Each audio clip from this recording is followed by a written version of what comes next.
Hindi dictation start. अध्यक्ष महोदय, मुझे इस विषय पर यह कहना है कि हमारे देश के जो मालदार लोग हैं और समाज विरोधी कार्यवाहियां करते हैं, उनकी संख्या बहुत कम है। यह बात सही है कि इस देश के प्रति जो लोग न्याय नहीं करते हैं, उनको ऐसा नहीं करना चाहिए।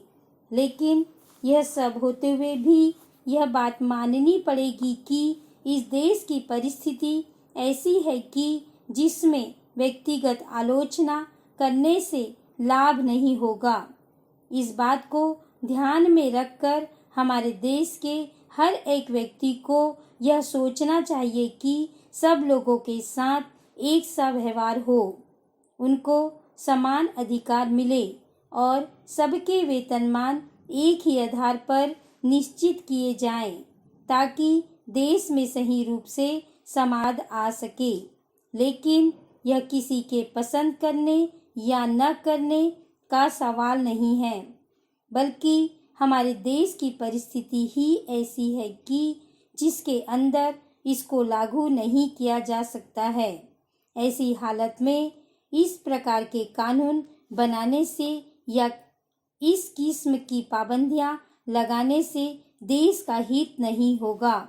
आप उसको बना सकते हैं, आप ऐसा कर सकते हैं, लेकिन यह बात आपकी समझ में नहीं आई।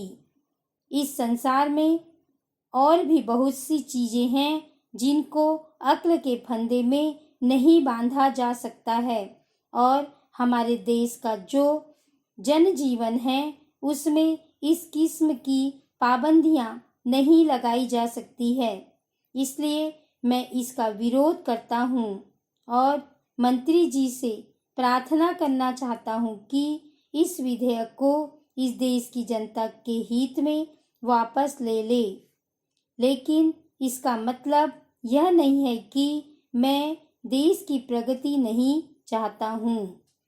यहाँ पर बहुत से माननीय सदस्य हैं जो कहते हैं कि वे इस बात का समर्थन करते हैं, लेकिन वास्तविक स्थिति यह है कि वे यहाँ तो आपका समर्थन करते हैं और बाहर इस बात का विरोध करते हैं।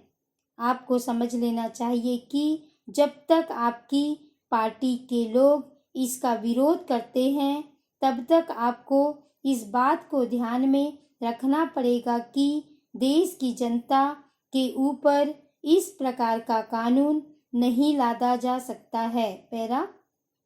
इसलिए मैं यह निवेदन करना चाहता हूँ कि जब तक हम अपनी नीति में मूलभूत परिवर्तन नहीं करेंगे, जिससे कि लोगों में विश्वास पैदा हो सके, तब तक आपकी नीतियाँ इस देश में सफल नहीं हो सकेंगी।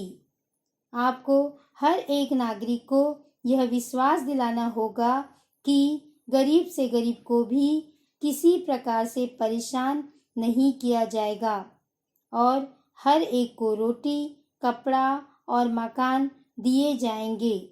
हर एक आदमी को विकास का पूरा मौका दिया जाएगा। तो मैं चाहता हूँ कि सरकार इस सिद्धांत को स्वीकार कर ले और देश की जनता के सामने इस बात की घोषणा करे। जब तक ऐसा नहीं किया जाएगा और लोगों में विश्वास पैदा नहीं होगा, तब तक देश प्रगति नहीं कर सकेगा।